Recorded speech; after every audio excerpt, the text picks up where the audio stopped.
ඔයාගේ ජීවිතේ පළවෙනි මිතුරිය කවුද? ගුරුතුමිය කවුද? ඒ තමයි යාගේ අම්මා. අපිට ජීවිතය දුන්න ආදරයෙන් පිරි හදවත. ඉතින් අපි මදර්ස් ඩේ එක දවසේ කීප දෙනෙක්ගෙන් අහලා බලමු අම්මට කොච්චර ආදරෙයිද කියලා. ඔයාගේ අම්මට කොච්චර ආදරෙයිද? ගොඩක් ආදරේ. ඔයා දන්නවද මදර්ස් ඩේ එක මොන දවසේද කියලා? නෑ ඔයාගේ අම්මට කොච්චර ආදරෙයිද? ගොඩක් ආදරේ. ගොඩක් ආදරේ.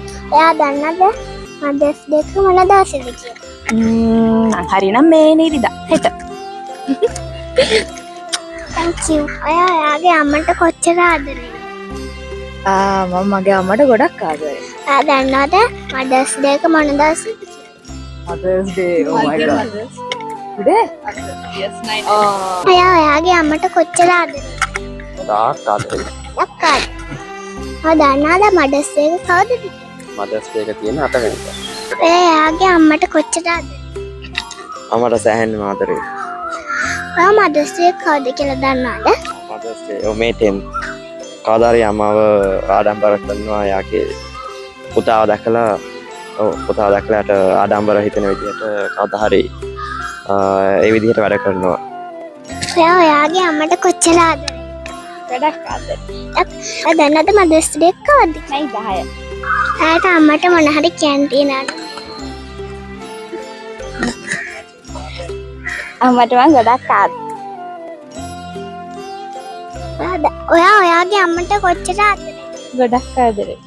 ඔයා දන්නවද මදර්ස් ඩේ එක කවද්ද කියලා? හෙට. අම්මගෙන මොන හරි කියන්න තියනවද? අම්මා මට ගොඩක් දේවල් කරලා තියෙනවා. මං යට ගොඩක් ආදරේ. ඔයාගේ අම්මට කොච්චර ආදරෙයිද? ගොඩක් ආදරේ. ඔයා දන්නවද මදර්ස් ඩේ එක කවද්ද කියලා? කවද්ද? නේද? ඔයාගේ අම්මට කොච්චර ආදරෙයිද? මං ගොඩක් ආදරේ. අක්කාද? ඔයා දන්නවද මදර්ස් ඩේ එක කවදද කියලා? මදර්ස් ඩේ එක හෙට. මං ආදරේ මගේ අම්මට. මං ගොඩක් ආදරේ. Thank you අපේ වීඩියෝ එකට එකතු වුණාට. එච්චර මොන අදහස් දක්වා? එහෙම කෙනාම කිව්වේ අම්මට ආදරේ කියලා. ඉතින් අම්මා තමයි අපේ ශක්තිය. ආදරය. හැමදේම අම්මා. ඉතින් ඒ අම්මට අපි ගොඩක් ආදරේ කරමු. මදර්ස් ඩේ එක අද විතරක් නෙවෙයි. හැමදාම අම්මට ආදරේ කරන්නේ. මම ෆ්‍රැන්සියා. පොඩි ආදරයක් උනේ ලොකු බලපෑමක් කරන්න පුළුවන්.